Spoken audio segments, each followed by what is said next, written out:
Assalamualaikum warahmatullahi wabarakatuh.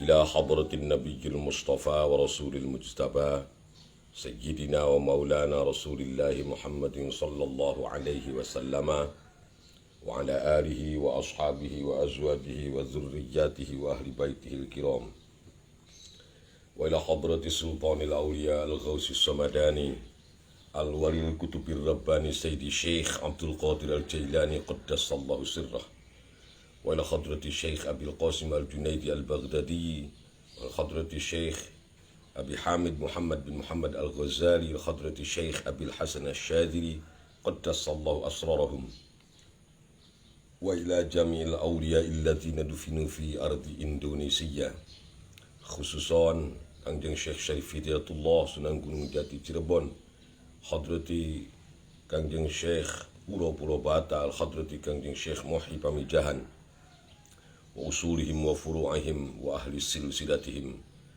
wa ila hadrati ulama'in al-kiram khususan Syekh Nawawi Al-Bantani wa ila hadrati Syekh Mahfud Termas wa ila hadrati Syekh Khalil Al-Bangkalani wa ila hadrati Syekh Hashim Ash'ari Al-Jembangi wa kulli muassisina li jam'iyyati Nahdlatul Ulama wa ila hadrati masyayikhina min Cipasung Tasikmalaya Kiai Ruhiyat Kiai Ilyas Ruhiyat Kiai Dudung Abdul Halim Ruhiyat wa ila hadrati Kiai Abdullah Mahfuz wa Bakanti Par Sukabumi Kiai Maspuro Tipar Sukabumi hadrati Muhammad Tengku Toha Karawang Muhammad Bagus Bakir Sempur wa Abu Yadim Yati Banten wa Abu Syair Amarta Majahid Abdus Salam Cirebon wa ammi Kiai Bunyamin bin Mama Syafi'i wa jaddi Mama Syafi'i bin Bajausin wa ila ruhi walidi Ki Hasan Bishri Syafi'i walidati Hajjar Ismardiyah binti Haji Abdul Majid wa li jami'il muslimin wal muslimati wal mu'minin wal mu'minat ghafarallahu dhunubahum khatayahum al-Fatihah.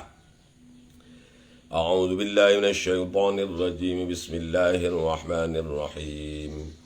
Alhamdulillahi rabbil alamin. الرحمن الرحيم مالك يوم الدين إياك نعبد وإياك نستعين اهدنا الصراط المستقيم صراط الذين أنعمت عليهم غير المغضوب عليهم ولا الضالين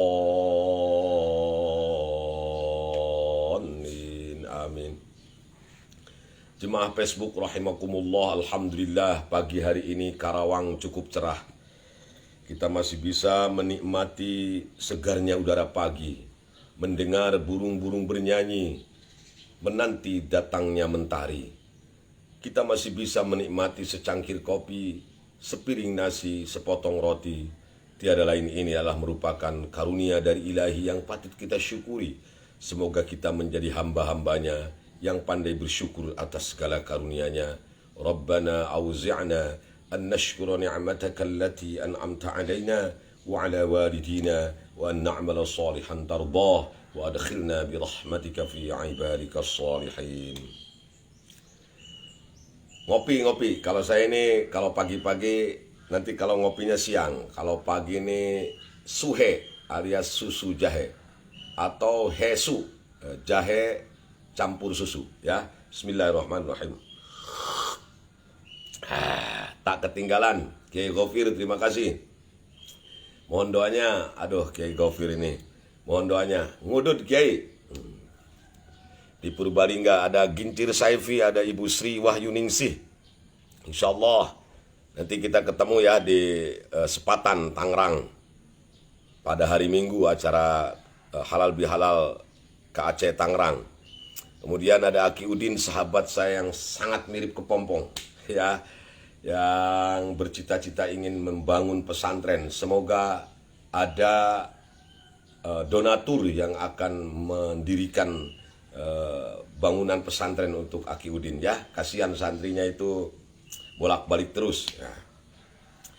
Kemudian ada Ibu Rain di Bogor, ada Ustadz Farid Mawardi di Republik Bengle, ada Ajengan Sadiman Komaruddin.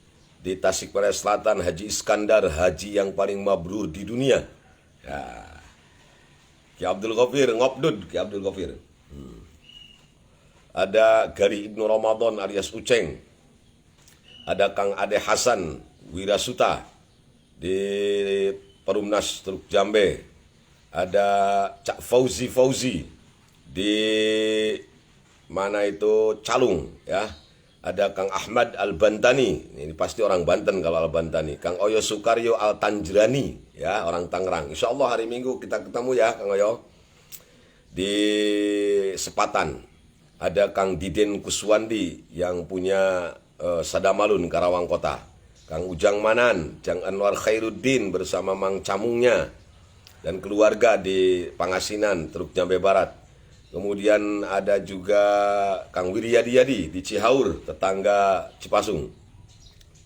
Ada Kang Mukhtar Kot, Haji Mukhtar di Kampung Gokik, Desa Gikok. Ya, semoga kita semua sehat walafiat dalam lindungan Allah Subhanahu wa Ta'ala. Mari kita lanjutkan. Masih membahas ancaman Allah bagi mereka yang tahawun anis sholah, yang menyepelekan sholat, jadi menjalankannya tetapi tidak sempurna. Bahkan nanti di bagian akhir bab ini Imam Ghazali berkomentar, "Fahaza halu man yuakhiru sholata an waqtiha, kaifa halu man la yusalli, fanas'alullaha ta'ala ayyu'inana alal muhafazati ala shalah bikamalatiha fi awqatiha innahu jawadun karim raufur rahim." Ancaman ini bagi mereka yang menjalankan sholat dengan gegabah, tidak melakukannya di awal waktu, mengakhirkan waktu sholat karena menyepelekannya, bukan karena yang lain. Bukan karena pengajian, bukan karena ada tamu, ada silaturahmi dan lain sebagainya. Diakhirkan sholat itu ya karena kebiasaan saja, karena dia tidak pernah memprioritaskan sholat dalam hidupnya. Maka ancaman Allah ini berlaku. Ada 15 ancaman, peringatan, dan siksaan yang Allah akan berikan kepada mereka yang tahawun terhadap sholat yang 5 waktu. Yang 15 ini dibagi. Ada yang 5 diberikan oleh Allah waktu hidupnya di dunia. Yang pertama kemarin, tunza'ul barakatu an umrih. Na'udzubillah summa na'udzubillah min dzalik. Akan dicabut nilai keberkahan hidupnya. Hidupnya sudah tidak berkah lagi. Al-barakah hiya ziyadatul khair. Keberkahan adalah bertambahnya kebaikan. Saya sering menyampaikan, orang yang hidupnya berkah itu secara materi tercukupi, hatinya juga tenang. Orang kaya, dermawan, mau berbagi dengan sesama, rajin datang ke masjid, datang ke majelis ta'lim, mencintai para ulama dan kiai, para santri, dekat dengan kalangan para ulama, maka itu hidupnya berkah. Ya, kalau keberkahan sudah dicabut, walaupun materinya banyak, walaupun gedungnya megah, walaupun mobilnya mewah, walaupun jabatannya tinggi, tetapi dia tidak akan mendapatkan ketenangan pada umurnya, pada dalam hidupnya. Wasaniyatu, yang kedua ancaman dari Allah kepada orang yang menyepelekan sholat, tamhu sima'us shalihin min wajhihi, akan terhapus aura kesolehan dari wajahnya. Tidak ada tanda-tanda kesolehan, tidak ada aura sedikit pun yang terpancar dari wajahnya. Itu bagi orang yang menyepelekan sholat. Apalagi bagi orang yang sama sekali tidak sholat. Na'udzubillah min dzalik. Maka kalau kita ingin mendapatkan aura kesolehan, tanda-tanda kesolehan dari wajah kita, jangan sekali-kali menyepelekan sholat. Kang Agus Ridwan di Tangerang, insya Allah nanti kita ketemu ya, di pesantren Al-Multazam di Sepatan, Kabupaten Tangerang. Insya Allah bersama Kang Oyo dan Ibu Sri Wahyuningsih. Ya.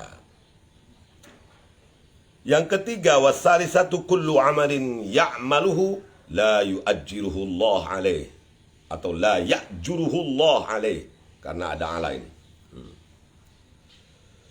Ancaman yang ketiga bagi orang yang tahawun terhadap sholat, menyepelekan sholat, semua amal yang dilakukannya belum pasti mendapatkan pahala dari Allah.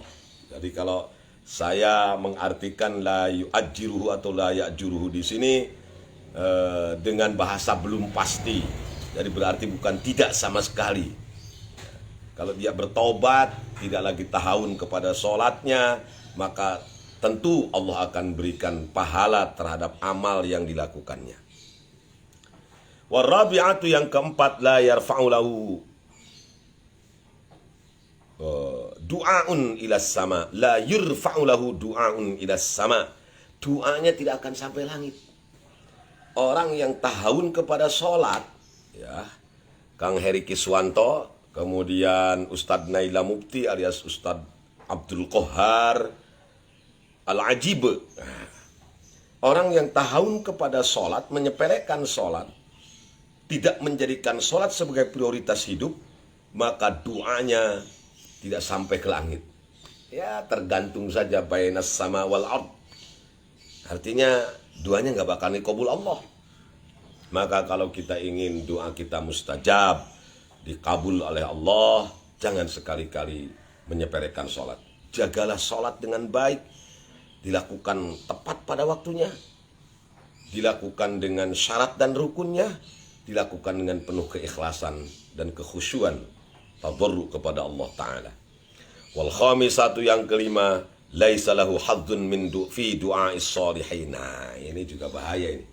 Orang yang tahawun kepada sholat, yang menyia-nyiakan hidupnya, tidak menjadikan sholat sebagai prioritas, itu ancaman yang terakhir, yang kelima, ketika dia masih hidup di dunia adalah laisa lahu hadzun fi du'a'is shalihin. Orang-orang yang soleh yang mendoakannya itu enggak punya bagian ya. Enggak ada bagian dari doanya, di dalam doanya orang yang soleh. Orang-orang yang soleh, para wali, para aulia illahi ta'ala, para abidin, para salihin, para kiai, para ulama, ya ulama yang beneran ya, kiai yang beneran, bukan kikiaian, bukan ustadan, bukan. Itu kan selalu mendoakan. Allahumma ghfir lil mu'minina wal mu'minat wal muslimina wal muslimat. Termasuk doa umumnya umat Islam, umumnya kita semua selalu mendoakan kepada saudara-saudara kita yang muslim, saudara-saudara kita yang seiman. Nah, orang yang menyepelekan sholat tidak ada bagiannya. Jadi mau didoain wali juga ya enggak ada bagian. Laisa lahu hadzun fi du'a'is shalihin. Maka kalau kita ingin menjadi orang yang masuk ke dalam atau mendapatkan bagian di dalam doanya orang-orang yang soleh, jangan sepelekan sholat. Lakukan sholat sesuai dengan anjuran yang disampaikan Allah dan Rasulnya. Itu ancaman kepada mereka yang tahawun kepada sholat ketika masih hidup. Wa ammal lati tusibuhu indal maut. Bagaimana ketika dia akan mati? Maka ini ada 3. Ya Allah, na'udzubillah. Ada 3 peringatan, ada 3 warning, ada 3 ancaman yang Allah berikan melalui lisannya Kangjeng Nabi ini bagi mereka yang menyepelekan sholat ketika dia nanti sakaratul maut. Dan sakaratul maut itu adalah the finishing touch, ya. Jadi akhir yang menentukan. Jadi ibarat sepak bola, sehebat apapun gaya Lionel Messi dan Cristiano Ronaldo yang menjadi inspirator, sumber inspirasi atau playmaker bagi kesebelasannya, kalau nanti siapa itu strikernya yang diumpan sama si Ronaldo atau si Messi ini tidak bisa menjalankan, tidak bisa menggolkan, ya tidak akan jadi gol. Nah, ini finishing ini yang penting. Sakaratul maut, penentuan apakah kita selamat ataukah celaka. Ya Allah, ya Rabb, Allahumma hawwin alaina fi sakaratil maut wan najata minan nar wal afwa indal hisab. Amin ya Allah ya Rabbal alamin. Nah, ini bahaya ini orang yang menyepelekan sholat ini. Yang pertama, fa innahu yamutu dzalilan, dia akan mati secara hina. Allah. Dia akan mati tidak ada sedikit pun kemuliaan. Ya, mati secara hina saja, penuh kehinaan. Tentu di hadapan Allah Subhanahu wa taala, bukan secara penglihatan manusia. Mungkin yang takziah banyak ribuan karena dia mungkin seorang pejabat. Mungkin pemakamannya juga dihadiri oleh ribuan orang. Ya, itu secara duniawi seperti itu. Secara pandangan orang seperti itu. Tapi menurut pandangan Allah, orang yang menyepelekan sholat mati dalam keadaan dzalil, dalam keadaan hina, dalam keadaan rendah. Wasaniyatu, yang kedua, yamutu jai'an, ketika sakaratul maut dia akan merasakan lapar yang luar biasa yang tidak pernah dia rasakan sebelumnya. Wasalisatu, yang ketiga, yamutu atshanan, atau ya yamutu atshanan, dia mati secara dalam keadaan haus, bukan hanya lapar tapi hausnya yang luar biasa. Walau saqo biharad dunya, kalau dia minum seluruh air laut yang ada di dunia, semua air diminum sama dia, marwa min atshihi, air tersebut tidak akan membuatnya hilang dari rasa dahaganya, rasa hausnya. Air tersebut tidak akan menyegarkan kerongkongannya. Ini orang yang sakaratul maut, orang yang tahawun terhadap sholat. Ini yang tahawun loh, yang menyepelekan sholat tapi masih menyepelekan. Ya, tidak sesuai dengan anjuran dari Allah dan Rasulnya, dari para ulama fikih maupun tasawuf. Ya, dia tidak bisa menjaga perilaku dan hatinya ya, ketika sholat itu. Pokoknya tidak menjadikan sholat sebagai prioritas utama, maka dia akan tercabut nyawanya dalam keadaan lapar dan haus, lapar dan dahaga yang luar biasa. Nauzubillah summa nauzubillah min dzalik. Ini yang sekali lagi ini yang tahawun ya. Apalagi yang tidak melakukan sholat. Apalagi orang-orang yang jauh sama sekali dari masjid. Masya Allah, na'udzubillah summa na'udzubillah min dzalik. Wa amallati tusibuhu fi qabrihi, adapun apa itu siksaan atau ancaman yang Allah berikan kepada orang yang tahawun kepada ketika menjalankan sholat, allati tusibuhu fi qabri, yang dirasakannya ketika di alam kuburnya, di alam barzakhnya. Falula, yang pertama, yadiku alaihil qabru hatta takhtarifa adla'uhu. Yadiku, menjadi sempit, alaihi, kepadanya, apa al-qabru, kubur. Di kubur itu ya udah mas sempit, lebih sempit lagi. Jadi dia akan digencet ya, digencet oleh bumi, oleh tanahnya itu yang menutupi dirinya. Hatta takhtarifa adla'u, sampai tulang rusuknya itu, kalau orang Sunda pacorok gitu ya, begitu. Nah, tulang rusuknya ini ketek sampai remuk gitu. Ya Allah, na'udzubillah min dzalik. Jadi ini yang tahawun. Bagaimana dengan yang tarikus sholat? Allahu Akbar. Maka jaga anak kita, keturunan kita, jangan sampai menjadi orang-orang yang tarikus sholat. Rabbi ja'alni muqimas sholah wa min dzurriyyati. Rabbi ja'alna muqimas sholah wa min dzurriyyatina. Semoga Allah menjadikan kita dan anak turunan kita orang yang bisa mendirikan sholat selamanya. Amin, amin, amin. Sampai hatta ila yaumil qiyamah, anak cucu kita semuanya ahli sholat. Amin. Nah, tentu saja untuk menjadikan anak turunan kita ahli sholat harus ada ikhtiar, harus ada usaha. Ya, tidak cukup dengan doa saja, Kang Ade Hasan. Bagaimana usahanya, Kang Abdullah Ade Ribon? Bagaimana usahanya, Kang Diding Saipudin? Usahanya, ikhtiarnya adalah berangkatkan mereka ke pondok-pondok pesantren. Nah, ini sekarang kan musim tahun ajaran baru nih, bulan Juni Juli. Sudah, jangan ragu-ragu, berangkatkan anak kita untuk mondok di pesantren. Aduh, Kang, saya mah sayang sama anak, saya nggak mau jauh sama anak. Saya nangis terus ingat sama anak, kata Kang Kuso itu ya.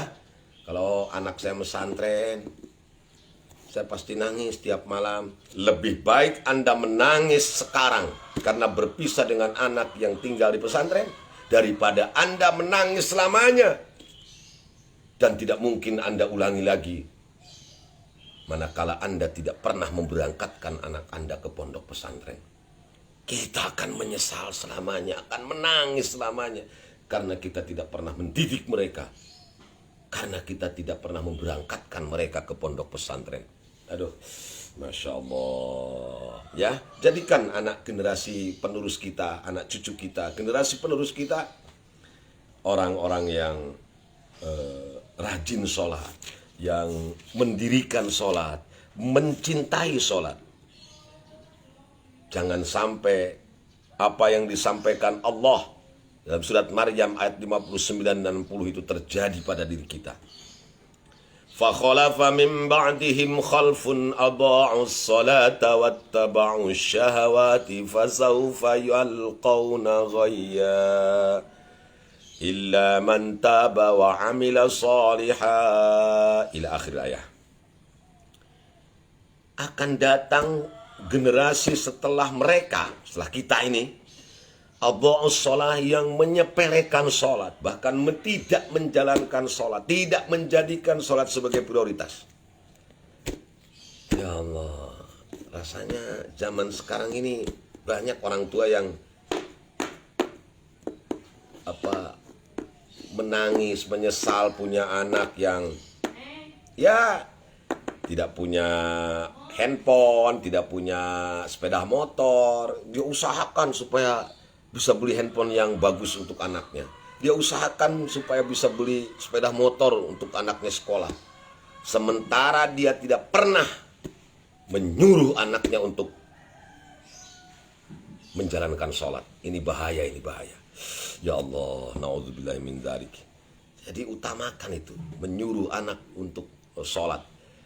Ya, Neng Novia Mawardi, ibunya dari Ustadz Farid. Alhamdulillah ikut hadir ini. Nah, yang kedua, siksaan yang Allah berikan kepada orang yang tahawun kepada sholat di alam kubur. Wasaniyatu yuqatu alaihil qabru naron. Ya Allah. Atau yuqidu alaihil qabru naron. Nanti kuburnya itu akan hurung. Nah, hurung itu ya hurung akan menyala, mengeluarkan api sampai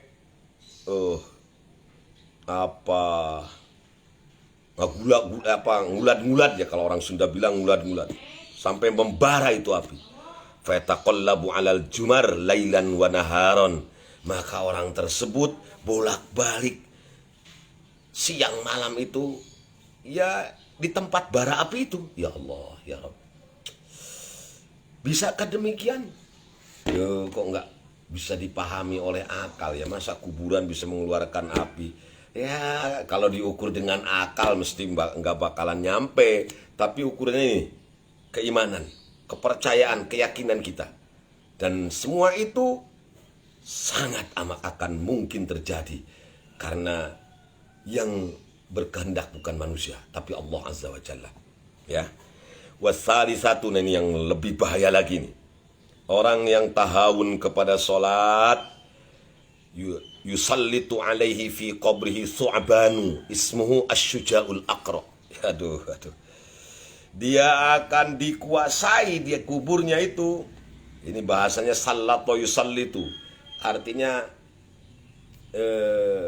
tidak bisa kabur di bawah penguasaan ular. Ismuhu asy-syuja'ul aqra. Asy-syuja'ul aqra. Nama ular itu namanya syuja'ul aqra. Ini sama ular yang diberikan, yang diancamkan oleh Allah kepada orang yang tidak pernah zakat, juga sama. Atau zakatnya tidak memenuhi kuota, ya, tidak memenuhi syarat tidak sesuai dengan anjuran yang diberikan syarat. Nah, orang yang tidak sholat, orang yang tidak zakat, apalagi orang yang tahawun kepada sholat saja, menyepelekan sholat, itu di kuburnya ditemani ular gede. Kalau di dunia ada ular namanya anaconda, nanti di alam barzakh lebih gede dari anaconda, bapak konda. Apalagi di neraka, bukan anaconda, bukan bapak konda, tapi abah konda nanti. Ya Allah, na'udzubillahi min dzalik. Ainahu min narin. Ular itu punya dua mata, matanya mengeluarkan api. Ini kayak di film-film, di sinetron ya. Ularnya mengeluarkan api. Wa adzafiruhu min hadidin. Kuku-kuku ular itu terbuat dari besi. Tulu kulli dzufrin masiratu yaum.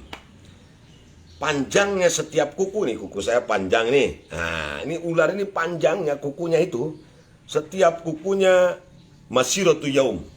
Perjalanan 1 hari. Allahu Akbar. Ini sebesar apa ularnya? Di kukunya saja begitu panjangnya. Sepanjang apa ularnya? Masya Allah, Masya Allah. Yukallimul mayyita, dia akan ngomong sama si mayit. Fayaqulu, maka dia bicara. Ana asy-syuja'ul aqra. Jadi kata si ular nih, ana asy-syuja'ul aqra. Aku adalah syuja'ul aqra. Sautuhu mithlur ra'dil qasib. Suara ular itu menggelegar, bagaikan guntur yang menggelegar. Mithlur ra'dil qasib, seperti guntur yang menggelegar. Kalau musim hujan kan banyak guntur tuh, geledek. Wah, nah itu suara ular itu seperti itu. Ana asy-syuja'ul aqra. Wah, sambil mengeluarkan suara keras dan matanya mengeluarkan api. Amaroni Rabbi an adribaka ala tadyi'is salatis subahi ila tulu'is syamsi. Aduh, bahaya ini. Aduh, Kang Ade Hasan, Ustadz Kang Abdullah Adi Ribon, awas, hati-hati. Kata ular Syuja'ul aqra, aku diperintahkan Tuhanku untuk mematukmu, untuk memukulmu. Ya, doroba yadribu di sini bukan berarti memukul dengan tangan, bukan. Ya, mematukmu, membelitmu. Matuk itu menggegelmu, menggigitmu. Ala tadyi sholatis subhi, karena engkau telah menyepelekan, menyia-nyiakan sholat subuh ila tulu'i syamsi, sampai terbit matahari. Yaitu sampai usolinya juga usolli fardhu subrang, karena subuhnya kaberangan. Ada gula, ada semut. Sholat duha tapi pakai kunut. Disebut sholat duha pakai kunut. Disebut sholat subuh jam 8. Itu kan namanya ada gula dan semut. Sholat duha pakai kunut. Orang yang selalu sholat subuh kesiangan, nanti di alam barzahnya akan ditemani Syuja'ul aqra. Ya, kesiangannya karena menyepelekan itu. Malam harinya begadang terus. Pas jam 4 menjelang subuh tidur ya. Nah, akhirnya bangunnya kesiangan. Ya, Kang Ayu Syarif Hidayat, senior saya nih di Banjaran. Nah, Haji Iskandar sekarang alhamdulillah sudah taubat dia. Sudah jadi haji yang hijrah. Sholat subuhnya ke masjid terus, malamnya Malam Jumat itu dari mulai istighosah, kemudian ziarah kubro, kemudian aurad Syekh Abdul Qadir Al-Jailani, Haji Iskandar ikut ya di makom Mama Syafi'i kakek saya bersama Wan Nanang, kakak sepupu saya. Nah, subuhnya juga alhamdulillah Haji Kandar tidak kesiangan ya, berangkat ke masjid, sholat berjamaah subuh. Kalau kemarin ketemu dengan saya, Haji Kandar itu sholat subuhnya berjamaah di masjid di samping saya. Ini subuh sekarang nih kayaknya adus dulu Haji Kandar ini. Karena bunuh Yahudi malam tadinya ya. Karena saking bencinya sama Israel, dibunuh sama Haji Kandar. 70 Yahudi bergelimpangan sekarang.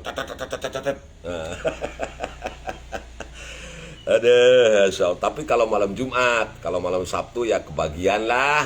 40 lah ya. Malam Minggu 30 Ustaz Ajib ya. Gimana kalau siang-siang hari Minggu siang? Nah itu mah sama dengan, bukan sama dengan membunuh Yahudi, tapi sama dengan membunuh tikus 3 ekor. Ya Kang Wiryadi, ada Subrang, betul. Ini pekerjaan kita ini. Santri biasanya. Nah tapi kalau santri sih sholat subuh dulu, baru tidur lagi pagi. Enak itu. Masya Allah, tidur di pagi hari itu luar biasa, cudemnya itu ya. Bismillahirrahmanirrahim, sambil ngopi terus. Ini ada susu jahe ini, suhe susu jahe atau hesu jahe pakai susu. Bismillahirrahmanirrahim. Semoga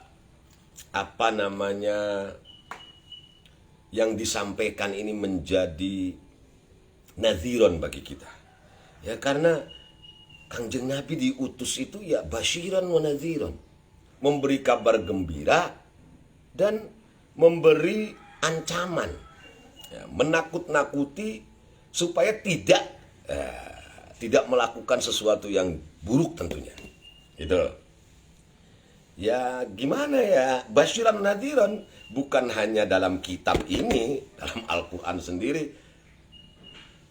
Allah selalu tabsyiron dengan surga, dengan bidadari.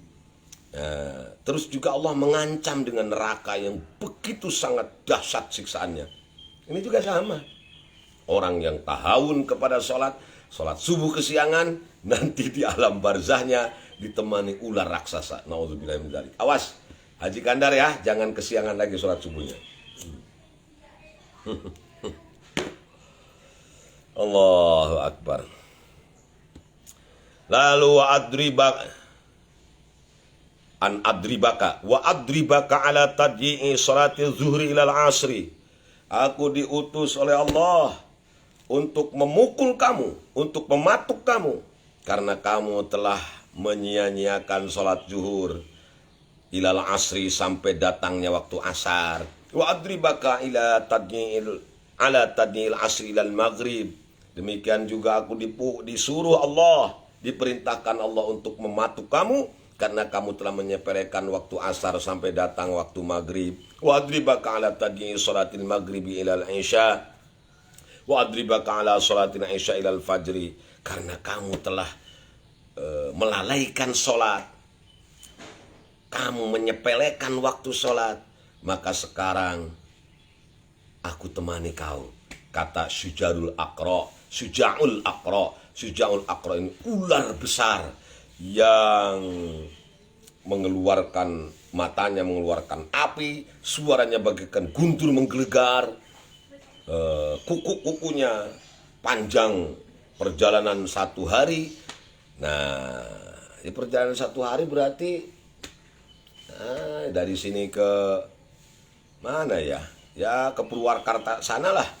Ya, ke daerah sawit. Kalau kita berjalan kaki, bukan pakai sepeda motor, itu 1 harian itu. Enggak pakai malam, 1 harian saja. Itu panjang sekali tuh kukunya. Ya Allah, fakullama darabahu, setiap kali ular tersebut mematuknya, memukulnya, dorbatan 1 pukulan, 1 patukan, Yaghusu, maka akan terbenamlah Jadi kalau ada orang yang tahawun kepada sholat itu, yang suka sholat subuh kesiangan, dipatuk ular, put, satu kali patukan dia terbenam masuk ke dalam tanah, put, sab'ina zira'an, sampai 70 siku, 70 hasta. Ya Allah, sekitar berapa meter ya? Ya sekitar 30 meteran ke bawah lah. Cus, kalau satu kali patuk langsung ke bawah. Seret. Fala yazalu fil qabri mu'adzaban ila yaumil qiyamah. Ya Allah, ya Rabb, na'udzubillah min dzalik. Semoga juga almarhumin wal marhumat, orang tua kita, karuhun-karuhun kita, para pendahulu kita yang sudah mendahului, semoga tidak mendapatkan ini. Na'udzubillah, summa na'udzubillah. Fala yazalu fil qabri, tidak henti-hentinya di dalam kubur itu dia mu'adzaban, disiksa seperti itu ila yaumil qiyamah, sampai hari kiamat. Ini sekali lagi bagi orang yang tahawun kepada sholat. Bagaimana dengan kondisi orang yang sama sekali tidak sholat? Ya Allah, tentu akan lebih parah lagi. Ya Allah, ini ancaman yang diberikan oleh Kangjeng Nabi, ancaman yang diberikan Allah melalui lisan Kangjeng Nabi kepada orang yang tahawun terhadap sholat ketika dia sudah mati. Wa ammal lati tusibu 'inda khuruji minal qabri fi mauqifil qiyamah. Bagaimana dengan siksaan yang akan diberikan Allah kepada orang yang tahawun terhadap sholat, yang menyepelekan sholat nanti di hari kiamat? Fi mauqifil qiyamah. Mauqif yang saya ceritakan kemarin, mauqif itu tempat tinggal sementara kita nanti di hari kiamat sebelum ditentukan apakah ke surga atau ke neraka. Kalau kita ke surga tentunya, amin, amin. Nah, yang pertama syiddatul hisab. Dihisab itu sulit banget. Banyak pemeriksaan. Pertanyaan-pertanyaan yang diberikan oleh panitia akhirat, ya, oleh para malaikat, itu nggak bisa dijawabnya. Sulit banget. Syiddatul hisab, bagaikan orang yang ikut ujian, mahasiswa yang ikut ujian atau seorang siswa yang ikut ujian, dia tidak bisa ngisi semua pertanyaannya. Seperti orang yang pesakitan ditangkap polisi, diperiksa lama sekali, berjam-jam, berhari-hari, terus-terusan diperiksa. Nah itu juga sama, bukan ini lebih parah ini. Orang yang menyepelekan sholat nanti mendapatkan hisab yang sangat amat lama, susah. Kan kalau kita ingin Allahumma hasibna hisaban yasira, ya Allah, hisablah aku dengan hisaban yang mudah. Nah ini enggak, susah dihisabnya juga. Dan yang pertama kali dihisab amal, seperti yang saya sampaikan beberapa hari yang lalu, bukan puasa, bukan zakat, bukan haji, bukan umroh, tapi sholatuhu, sholat orangnya, sholatnya orang itu. Jadi kalau sholatnya lulus ya, pemeriksaan yang lain juga gampang. Ini yang pertama, syiddatul hisab. Yang kedua, sukhtur rabbi, mendapatkan kebencian, kemurkaan dari Allah. Ya kalau sudah Allah murka ya wadukhulun nar, yang terakhir ya masuk neraka tentunya. Na'udzubillah tsumma na'udzubillah min dzalik. Sekali lagi, ini bagi orang yang menyepelekan sholat, yang menjalankan sholat tapi masih tidak menjadikan sholat sebagai prioritas utama. Santai aja dulu, WA-an dulu aja, Facebookan dulu aja sekarang mah. Padahal sudah azan zuhur, udah jam 1 nih.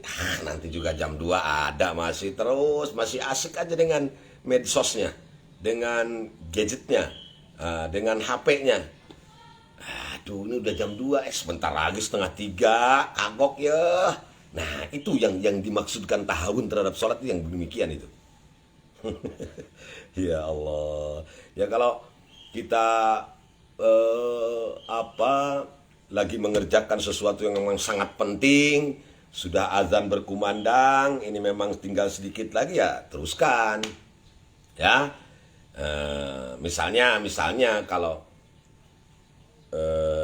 sudah azan tapi perut kita masih kosong, daripada kita sholat inget kejo ya, inget sego, cirene wong Jawa, daripada kita sholat pikiran kita inget sego, inget nasi, ingat apa itu cobek, ya, ingat gurame, udah makan dulu aja makan. Nah, biar nanti sholatnya khusyuk ya, biar sholatnya khusyuk gitu. Artinya kita mengakhirkan waktu sholat bukan menyepelekan, justru karena ada tujuan lain supaya sholat kita lebih khusyuk. Kalau misalnya ada tamu datang ke rumah kita, lagi asik-asiknya ngobrol, azan berkumandang, jangan ditinggalin tamunya. Tinggalkan ya yang sholat lah, jangan, itu nanti menyinggung perasaan tamu. Kecuali kalau kita tawarkan, bagaimana Pak kalau kita sholat dulu? Nah itu lebih bagus itu. Kita ke masjid dulu Pak, yuk, masjid deket dari rumah saya, kita sholat dulu berjamaah, bagaimana Pak? Kita lanjutkan nanti ngobrolnya setelah sholat. Ajib itu, ajib sekali. Ya, ajib Ustadz Naila Mufti. Nah inilah beberapa ancaman yang Allah berikan melalui lisannya Kangjeng Nabi kepada mereka yang tahawun terhadap sholat. Nanti besok ada lagi yang nazir atau tanziroh yang lebih parah lagi. Ya, mudah-mudahan menjadi semacam peringatan bagi kita semua.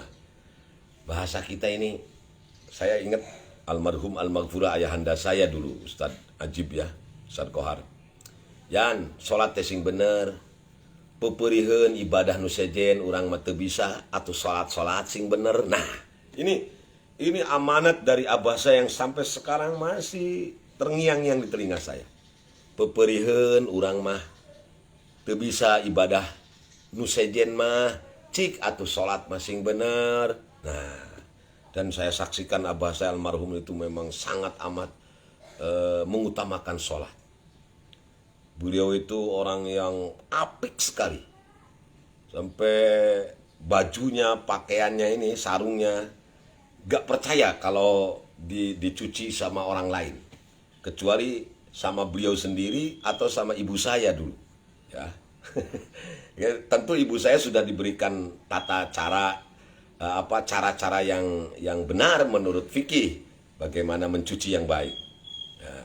Kemudian juga beliau di rumah itu nggak pernah pakai tidak pernah tidak beralas kaki, selalu pakai sendal kalau mau menuju masjid, mau menuju musola di rumahnya ya, karena ya namanya juga lantai ya, itu kan kita mengenal ada najis hukmiyah, ada najis ainiyah, ada najis ainiyah, ada najis hukmiyah. Najis ainiyah memang kelihatan, kemudian bisa tercium, bisa kelihatan warnanya, ya ada zatnya, ada bentuknya. Tapi kalau hukmiyah mungkin nggak ada tai kotoknya, nggak ada tai ayamnya, nggak ada air kencingnya, nggak ada. Tapi ya diyakini itu betul ada najis di situ karena sudah kering dan lain sebagainya. Kalau kena sama kaki yang basah, tentu itu akan menjadi najis. Itu ayah saya sangat menjaga masalah itu, masya Allah. Allahumma gfirlahu warhamhu wa'afihi wa'afu anhu. Haji Ihrom Sofyan Masyuriyah, jangan sekali. Saya saksikan Haji Ihrom ini termasuk orang yang mengutamakan sholat. Kalau sedang di kantor NU, kantor PCNU Kerawang, lagi rapat atau lagi ngobrol, lagi terima tamu, begitu azan berkumandang, ayo sholat lah. Nah, Haji Ihrom yang sering mengingatkan kita. Luar biasa ini. Cuma sayang hajinya kok ihram terus. Ya, ini kapan tahalulnya ini? Terima kasih Kang Haji Ihrom Sofyan Masyuri, ya Bendahara Umum PCNU Karawang yang juga Ketua RW Pasekda Karawang itu sekarang anak buahnya Haji Ihrom ya. Yang benar datang dari Allah, yang salah datang dari kebodohan saya sebagai manusia biasa. Semoga Allah mengampuni dosa kita semua ya. Ustadz Ajib, Haji Rom. Khuzma sofa wa da'ma kadar wa afu minkum wallahul muwaffiq ila aqwamit thoriq. Assalamualaikum warahmatullahi wabarakatuh. Khamsatun nutfi biha harral wabail hatimah al-Mustafa wal Murtada wabnahuma wa Fatimah. Ku berkahna lima jalmi, mugi Gusti ngalengitkeun amin kana panyakit balai anu mantak nganyerikeun. Allahumma salli wa sallim ala sayyidina Muhammadinil ladzi ja'ana bil haqqil mubin wa arsaltahu